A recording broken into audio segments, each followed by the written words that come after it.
Al principio solo existían dos: Urano, el cielo, y Gea, la tierra. De su unión nacieron primero los 12 titanes, seres de poder descomunal destinados a gobernar el universo.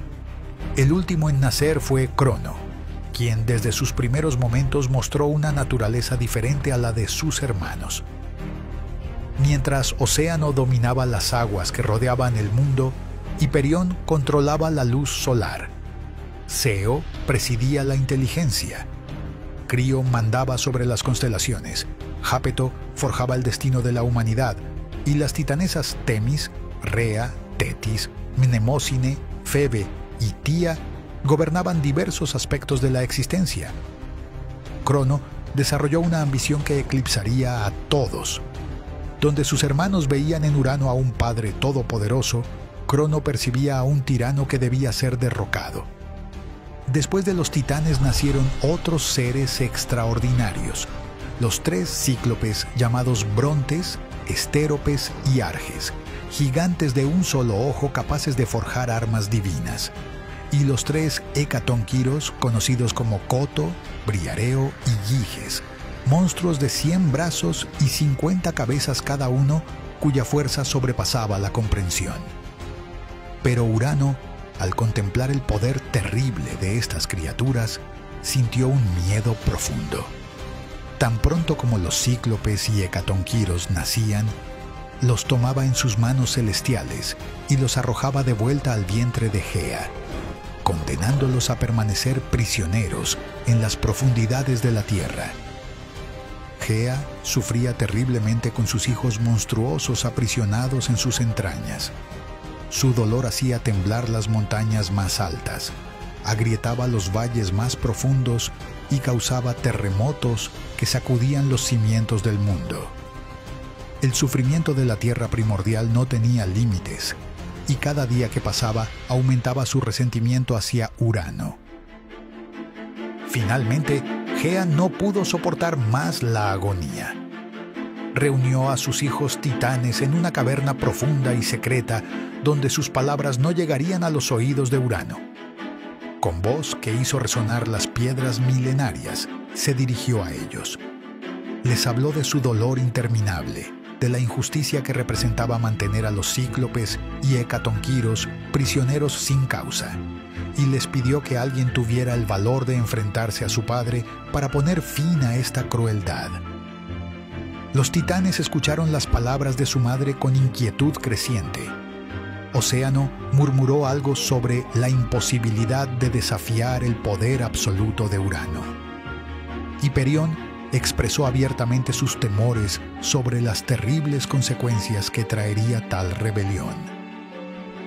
Jápeto negó rotundamente con la cabeza. Los demás hermanos permanecieron en silencio, intimidados por la magnitud de lo que Gea les proponía.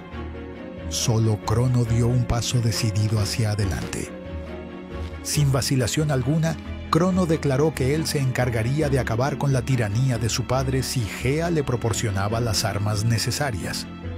Sus hermanos retrocedieron ante tal audacia, pero Crono se mantuvo firme, mirando directamente a los ojos de su madre. Gea reconoció en su hijo menor el coraje que necesitaba. Descendió a las profundidades más secretas de la tierra y allí forjó un arma terrible, una hoz de adamantino, metal más duro que el diamante, más resistente y más afilado que cualquier espada jamás creada. Cuando Gea puso esta arma en las manos de Crono, la hoz brilló con una luz propia. Las instrucciones de Gea fueron precisas. Esa misma noche, cuando Urano descendiera del cielo para unirse con ella como había hecho desde el principio de los tiempos, Crono debería estar escondido y esperando el momento preciso. Un solo golpe sería suficiente, pero tendría que ser certero, rápido y completamente despiadado. Crono asintió y se ocultó entre las sombras primordiales, esperando el momento que cambiaría para siempre el equilibrio del universo. Cuando Urano descendió del cielo estrellado para unirse con Gea, como había hecho cada noche desde que el tiempo comenzó a existir, Crono emergió silenciosamente de su escondite. No pronunció palabra alguna, no hubo amenazas ni advertencias. En un movimiento fluido y terrible, levantó la hoz de adamantino y castró a su padre con un corte tan limpio y definitivo que el destino mismo quedó partido en dos. El grito de Urano resonó por todo el cosmos con una intensidad que jamás se había escuchado antes. Su lamento partió las estrellas recién nacidas, hizo temblar los pilares que sostenían el cielo y creó ecos que aún resuenan en las tormentas más violentas. La sangre divina del cielo mutilado cayó sobre la tierra en gotas enormes y ardientes, cada una cargada con poder creativo. De esta sangre sagrada nacieron inmediatamente nuevos seres. Las Erinias vengadoras, diosas terribles con serpientes por cabellos y ojos que echaban fuego, destinadas a perseguir a quienes cometieran crímenes familiares. Los gigantes de fuerza descomunal, que más tarde desafiarían a los propios dioses olímpicos, y las ninfas melias, espíritus dulces que habitarían los fresnos sagrados. Los genitales cercenados de Urano no cayeron a la tierra, sino que fueron arrojados al mar por la fuerza del golpe. Donde tocaron las aguas saladas, éstas comenzaron a agitarse violentamente, creando una espuma blanca y brillante. De esta espuma marina nació Afrodita, la diosa del amor y la belleza, quien emergió completamente adulta y perfecta, flotando sobre una concha marina. Mientras se retiraba para siempre a las alturas más remotas del cosmos, sangrando y mutilado, Urano lanzó sobre Crono una maldición que resonaría a través de todas las edades. Con voz debilitada pero cargada de poder profético, declaró que así como Crono lo había traicionado, él mismo sería traicionado por su propia descendencia. Uno de sus futuros hijos se convertiría en su perdición. Esta maldición lo acompañaría hasta el final de sus días. Crono rió con desdén mientras limpiaba la sangre divina de su arma. Las maldiciones de los derrotados son como el viento. Hacen ruido pero no mueven montañas. Sin embargo, a pesar de su aparente desprecio, las palabras de Urano se grabaron en su mente como hierro candente. Con Urano derrotado y retirado, Crono se convirtió en el nuevo señor del universo.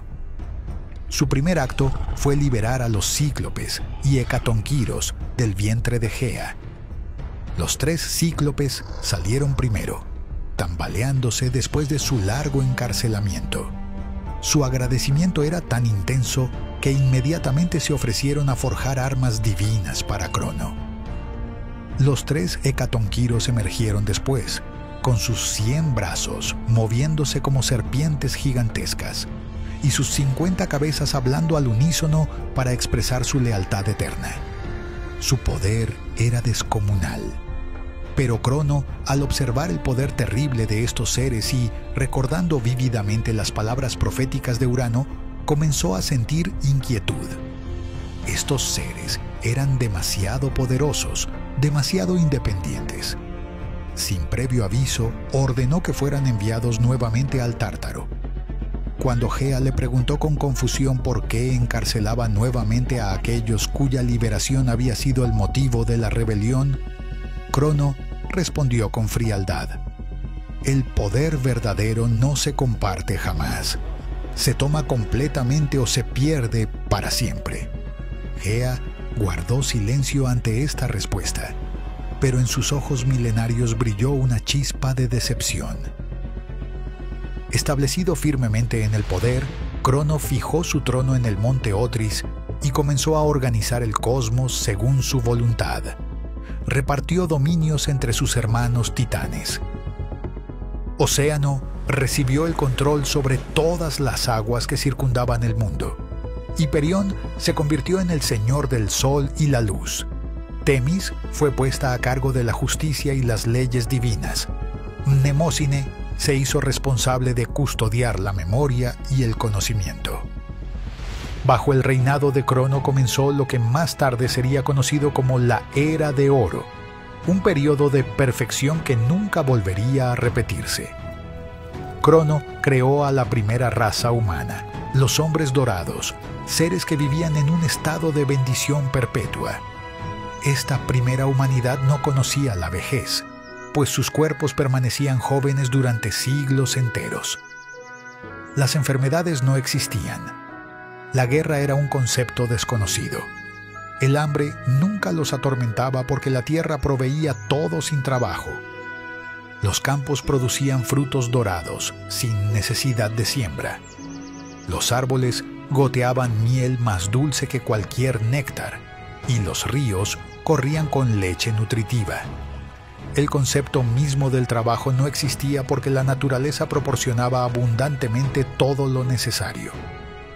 La muerte, cuando finalmente llegaba después de siglos de vida plena, venía como un sueño apacible.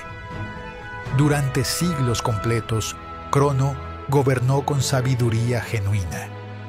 Los mortales de la raza dorada lo veneraban no por miedo, sino por amor y gratitud auténticos. No existían crímenes, porque no había necesidad que pudiera impulsar a cometerlos. Los conflictos eran imposibles cuando todo abundaba.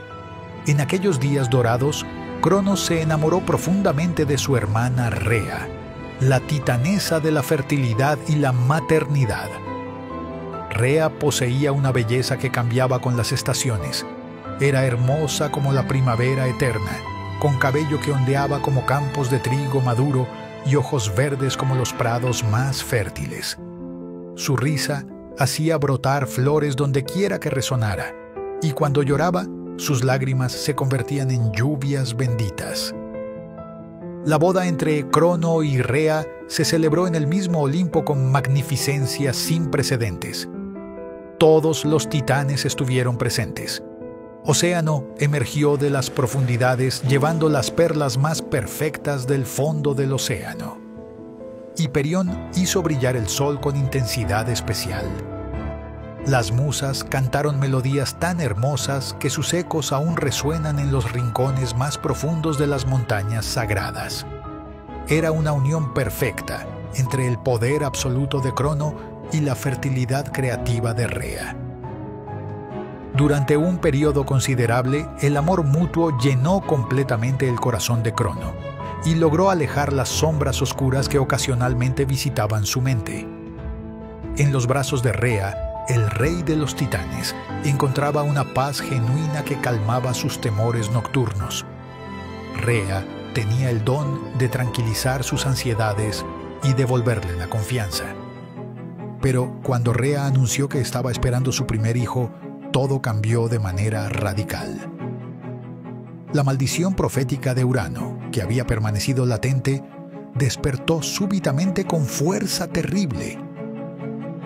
Las noches se transformaron en escenarios de pesadillas, donde Crono veía con claridad espantosa a un hijo suyo empuñando la misma hoz de adamantino que él había usado contra Urano. El día que nació Hestia, la primera hija de Crono y Rea, el rey de los titanes esperó fuera de la habitación donde su esposa daba a luz, paseándose nerviosamente. Cuando las parteras le trajeron a la recién nacida, la tomó en sus brazos. La bebé era absolutamente perfecta. Tenía los ojos verdes brillantes de su madre y ya mostraba en su rostro diminuto la dulzura que la caracterizaría más tarde como diosa del hogar. Mientras contemplaba el rostro inocente de su hija, Crono murmuró para sí mismo que no cometería el error que había cometido su padre. Urano había permitido que sus hijos crecieran hasta convertirse en una amenaza real, pero él sería más sabio. Ningún hijo mío vivirá lo suficiente para convertirse en el instrumento de mi destrucción. Sin más dilación, Crono abrió su boca divina hasta proporciones descomunales y se tragó a Hestia completamente. La niña desapareció en las profundidades de su estómago divino, donde permanecería viva pero prisionera en oscuridad absoluta. Rea gritó con un dolor tan intenso que hizo llorar a las montañas más antiguas, y agrietarse los cielos mismos. Era un sonido que nunca antes había resonado en el universo, el lamento primordial de una madre por su hijo perdido. ¿Qué has hecho? Es tu hija, tu propia sangre. Es mi perdición anunciada, respondió Crono. Prefiero el dolor presente antes que la traición del mañana. La tragedia se repitió con cada nuevo nacimiento. Cuando nació Deméter, la futura diosa de los cereales, Crono repitió el acto horrible sin vacilar. La bebé desapareció en sus fauces cuando aún conservaba el olor dulce del nacimiento. Hera, destinada a convertirse en la reina de los dioses, corrió la misma suerte terrible, seguida por Hades, el futuro señor de los muertos, y Poseidón, quien estaba destinado a dominar todos los mares. Todos estos niños divinos permanecían vivos en el vientre de su padre, creciendo lentamente en la oscuridad absoluta, alimentando día tras día una ira creciente contra el padre que los había condenado a esta existencia terrible. Con cada hijo que devoraba, Rea se volvía más silenciosa, más distante. Su risa, que antes hacía brotar flores espontáneamente, se había extinguido para siempre. Su mirada se había vuelto vidriosa y sin esperanza. Ya no cantaba las canciones que alegraban el corazón de todas las criaturas. Se había convertido en una sombra de la diosa radiante que había sido. Rea suplicaba, lloraba hasta que sus lágrimas formaban ríos de dolor. Maldecía el día en que había aceptado casarse con Crono, pero él se había vuelto completamente sordo a todo, excepto a los susurros constantes de su paranoia. Cada hijo que devoraba aumentaba su culpa, y cada nueva culpa alimentaba sus miedos, creando un ciclo infernal de violencia y terror. ¿Cuándo terminará esta locura?, le preguntaba Rea desesperadamente. Solo cuando no quede ningún heredero potencial que pueda traicionarme en el futuro, respondía Crono invariablemente. Cuando Rea quedó embarazada por sexta vez, su dolor acumulado se había transformado en una determinación férrea. Esta vez no permitiría que Crono destruyera también a esta criatura inocente. Durante una noche especialmente oscura, se dirigió en secreto a los dominios ancestrales de Gea. Gea, que había observado con horror creciente las acciones de su hijo Crono, comprendió inmediatamente el sufrimiento de su nuera. Le aconsejó que huyera inmediatamente a la isla de Creta, donde en el monte Ida existía una cueva sagrada, protegida por poderes tan antiguos que ni siquiera Crono podría detectar lo que ocurriera en su interior. Las ninfas locales te ayudarán en el parto, y yo personalmente me encargaré de ocultar al niño. Rea emprendió el viaje más peligroso de su existencia, huyendo en el silencio de la noche más oscura que pudiera encontrar. El viaje fue extremadamente doloroso porque ya había comenzado el trabajo de parto, pero su determinación la mantuvo en movimiento. Llegó a la cueva sagrada del monte Ida precisamente cuando los dolores del parto se volvieron insoportables. Allí, en las profundidades de la tierra, entre estalactitas milenarias que goteaban como lágrimas petrificadas de la propia Gea, nació el niño que estaba destinado a cambiar para siempre el destino del universo. El recién nacido lanzó un rugido que resonó como el de un león al tomar su primer aliento vital, y sus ojos brillaron inmediatamente con el poder del rayo que eventualmente empuñaría como arma. Su nombre sería Zeus, y en él se concentraría toda la furia contenida de sus hermanos devorados. Siguiendo un plan perfectamente coordinado, Gea tomó una piedra del tamaño exacto del bebé recién nacido y la envolvió cuidadosamente en pañales perfumados con las mismas hierbas sagradas que habían acompañado todos los nacimientos anteriores. Mientras tanto, las ninfas del lugar se llevaron al verdadero Zeus hacia las profundidades más secretas de la cueva. Rea regresó al palacio de Crono llevando su engaño perfecto. A pesar de su nerviosismo, logró mantener la misma expresión serena y resignada que había perfeccionado durante los partos anteriores. «Aquí tienes a tu nuevo hijo», le dijo con voz que no tembló. Crono, cegado por la rutina de su paranoia y completamente incapaz de sospechar que su esposa pudiera tener el valor de engañarlo, tomó el bulto sin siquiera examinarlo. Con el mismo gesto mecánico que había repetido 5 veces anteriores, se tragó lo que creía ser su sexto hijo. La piedra desapareció en su estómago divino, donde se asentó junto a sus hijos vivos. Pero Crono no notó diferencia alguna. Mientras Crono se felicitaba por haber eliminado exitosamente su última amenaza potencial, Zeus crecía en secreto en las montañas sagradas de Creta, rodeado de protectores que habían jurado mantenerlo a salvo. La cabra Amaltea, un animal sagrado dotado de poderes divinos especiales, lo amamantó con leche que le otorgaba una fuerza sobrehumana. Las abejas de toda la región le ofrecían constantemente miel dorada, que no solo lo nutría físicamente, sino que aumentaba su sabiduría natural.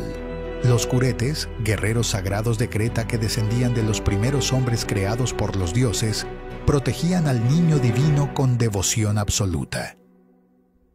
Cada vez que Zeus lloraba o hacía cualquier ruido que pudiera revelar su presencia, estos guerreros chocaban inmediatamente sus escudos de bronce pulido y sus lanzas afiladas, creando un estruendo ensordecedor que se escuchaba por toda la isla.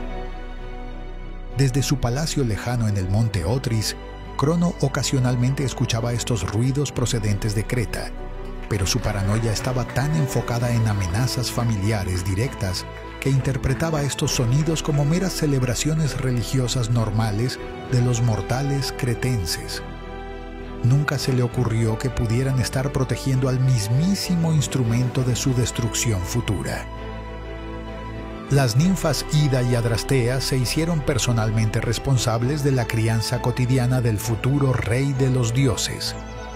Le enseñaron todos los secretos de la naturaleza, los nombres verdaderos de todas las criaturas vivientes, las canciones mágicas que tenían el poder de hacer florecer las plantas fuera de temporada, los rituales secretos que controlaban el cambio de las estaciones.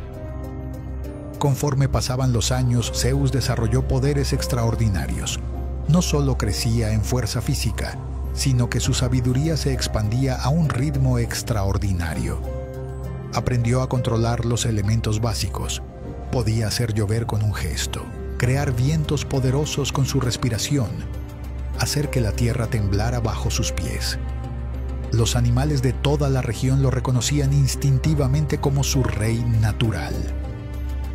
Podía hablar con las águilas, comandar a los lobos como si fueran perros domésticos, y los leones más feroces le lamían las manos con docilidad. Pero la característica más notable de Zeus era su capacidad sobrenatural para percibir la verdad en todas las situaciones. Podía ver a través de cualquier mentira y percibir las intenciones reales de cualquier ser que se acercara a él. En sus ojos crecía día tras día la misma llama de determinación que había ardido en los ojos de Crono cuando empuñó la hoz contra Urano. Pero junto a esta determinación brillaba algo que su padre había perdido completamente: una compasión genuina por el sufrimiento de otros y un sentido innato de la justicia. Cuando Zeus alcanzó finalmente la edad adulta después de años de crecimiento secreto, se había transformado en un joven cuya belleza era deslumbrante y cuya fuerza física superaba la de cualquier ser que hubiera existido antes. Su altura era mayor que la de cualquier mortal. Su voz tenía naturalmente el poder resonante del trueno, y cuando caminaba, la tierra misma parecía responder a su presencia. Metis, la titanesa de la sabiduría y la astucia, hija del titán Océano, había seguido secretamente el crecimiento de Zeus desde sus primeros años. Ella se convirtió en su consejera más cercana, y fue quien le preparó la poción especial que sería clave para liberar a sus hermanos encarcelados. Una mezcla compleja de hierbas raras y sustancias mágicas que tenía el poder específico de invertir completamente el proceso digestivo divino. El momento de la venganza había llegado finalmente. Zeus regresó al palacio de su padre adoptando el disfraz perfecto de un copero joven en busca de empleo.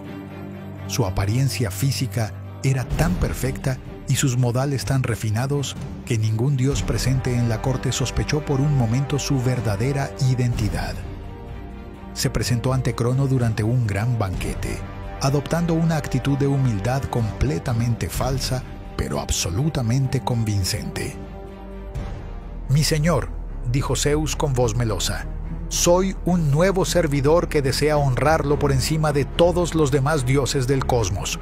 Como muestra de mi devoción eterna, acepta esta ofrenda». Le ofreció una copa de oro finamente trabajada, llena hasta el borde de néctar divino, mezclado secretamente con la poción de Metis.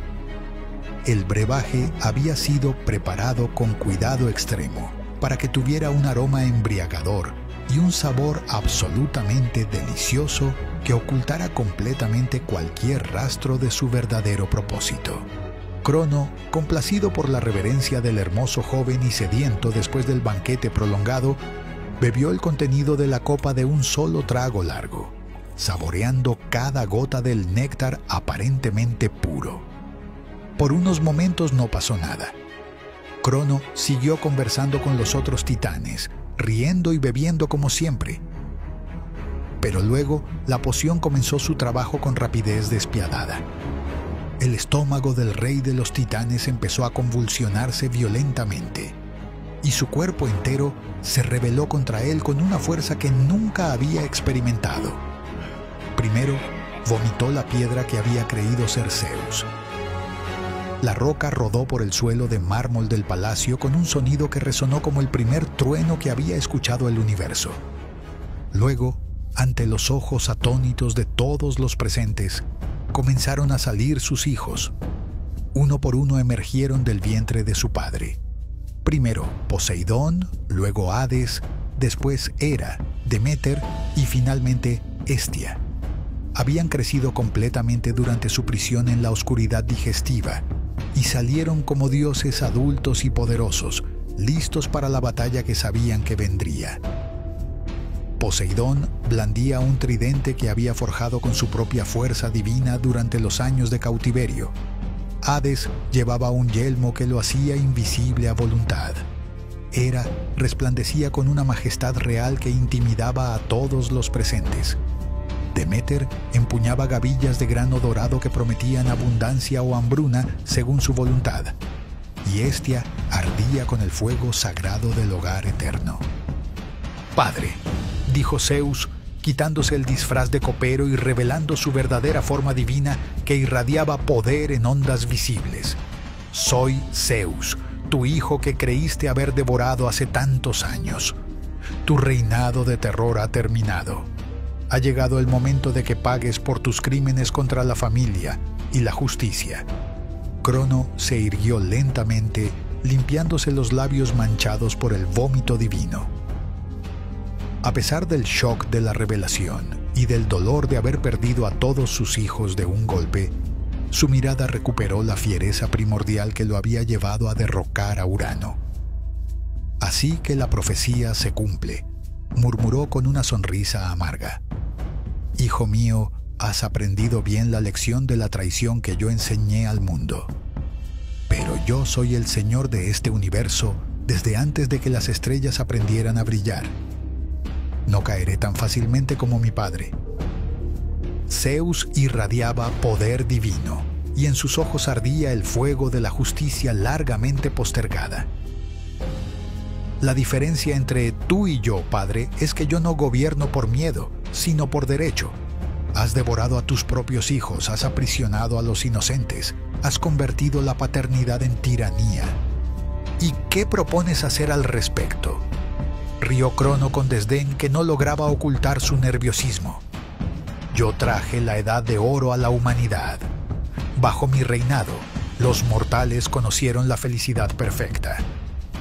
«He venido a traer justicia», respondió Zeus, y por primera vez un rayo brilló en su mano como promesa de la tormenta que se avecinaba.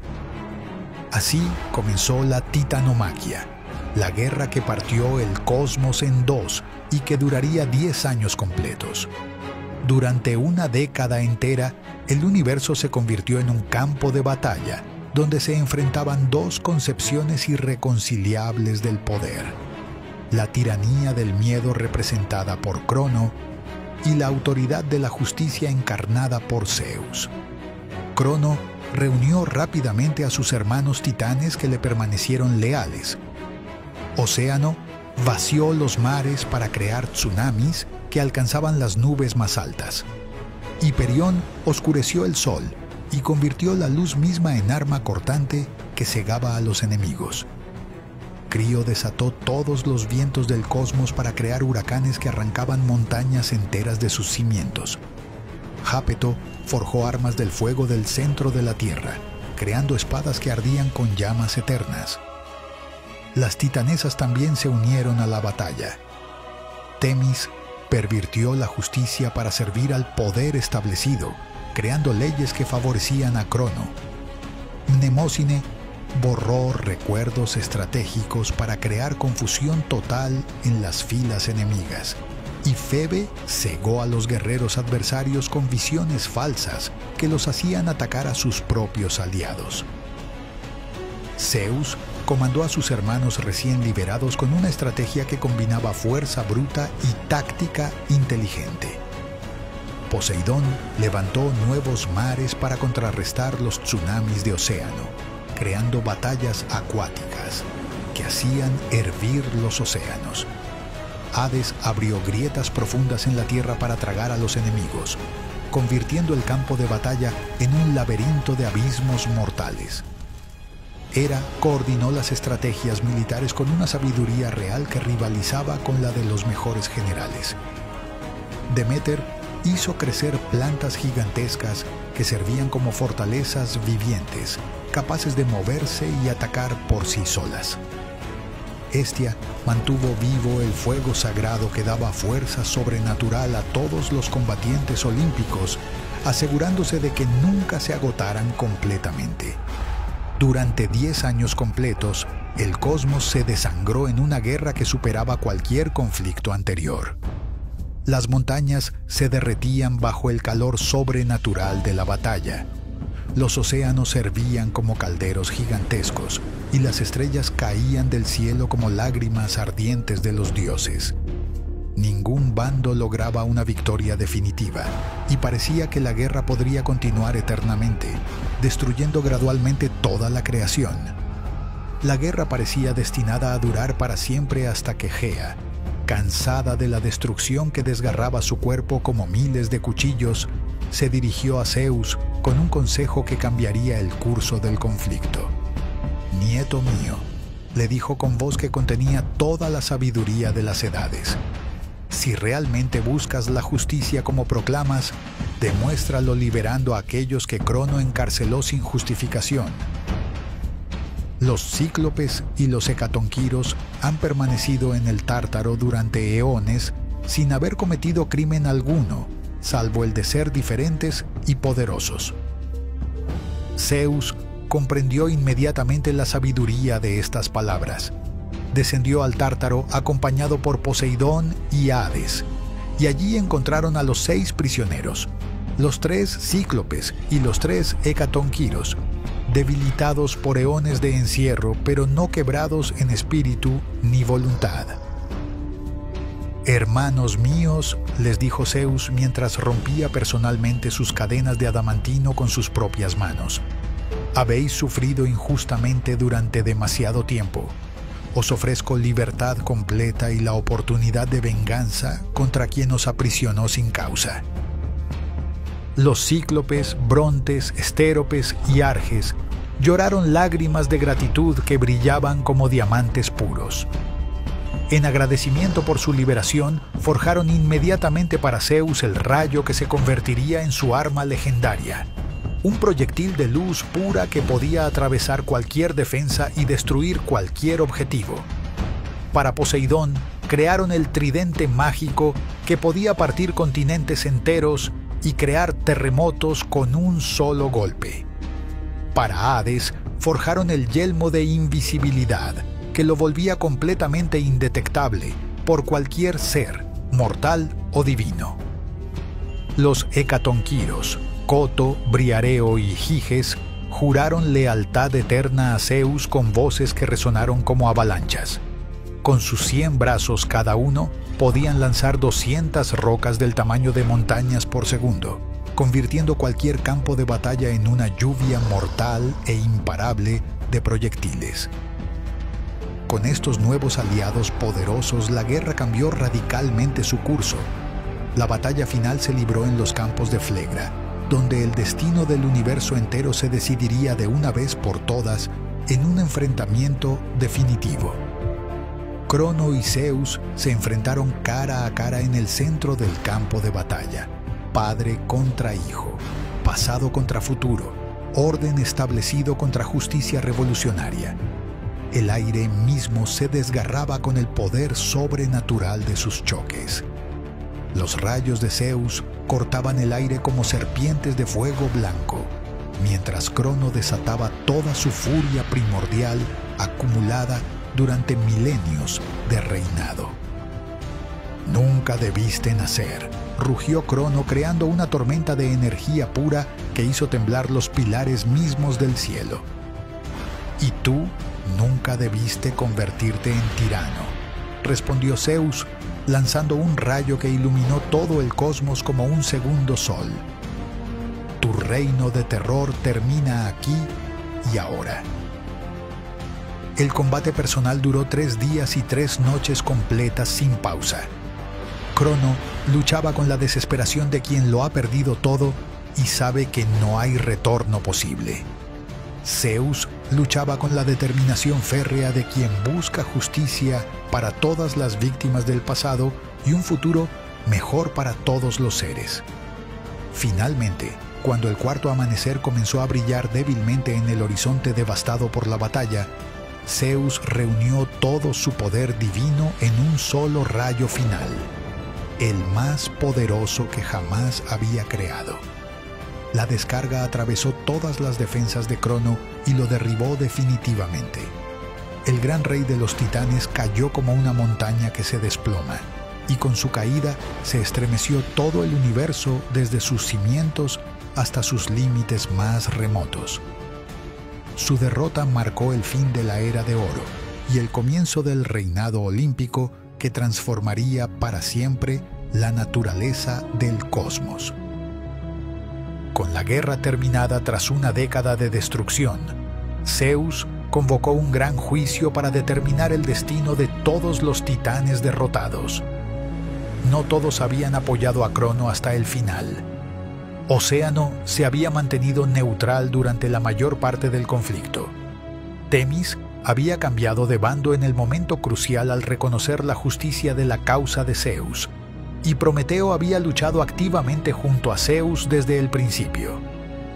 Estos fueron perdonados y mantuvieron sus posiciones de honor en el nuevo orden cósmico. Pero Crono y los titanes que lo habían seguido hasta el amargo final fueron condenados al Tártaro, esa prisión situada más allá del mundo de los muertos, rodeada por murallas impenetrables de bronce y custodiada eternamente por los hecatonquiros agradecidos. «Padre», dijo Zeus mientras las cadenas de adamantino se cerraban alrededor de Crono por última vez, «tu castigo no es venganza personal, sino justicia necesaria. Has demostrado que el poder absoluto corrompe incluso a los más sabios». Crono, derrotado pero conservando su dignidad hasta el final, respondió: «Hijo mío, has ganado esta batalla, pero el poder que ahora posees te tentará exactamente como me tentó a mí. Cuida de no repetir mis errores». «Por eso mismo nunca gobernaré solo», replicó Zeus. «Compartiré el poder con mis hermanos y crearé leyes que ni yo mismo podré quebrantar jamás». Así terminó el reinado de Crono, el titán que había gobernado durante la Edad de Oro. Encadenado en el Tártaro por sus propios crímenes, pagaba el precio de haber devorado a sus hijos por miedo a perder el poder. La maldición de Urano se había cumplido. Como él había traicionado a su padre, así fue traicionado por su descendencia. Los humanos de la Edad de Oro, creados durante su reinado, fueron la raza más perfecta que existió.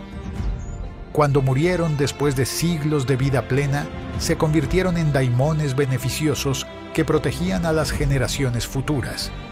Las razas posteriores nunca alcanzaron esa perfección perdida. En los campos, los campesinos siguieron invocando el nombre de Crono durante las cosechas, recordando al dios que había traído abundancia al mundo. Su hoz, que una vez castró al cielo, se convirtió en símbolo de la siega que alimenta a los mortales. Así quedó la historia del último de los titanes, el rey que creó un paraíso y lo destruyó con sus propias manos, víctima del mismo miedo que lo había llevado al poder.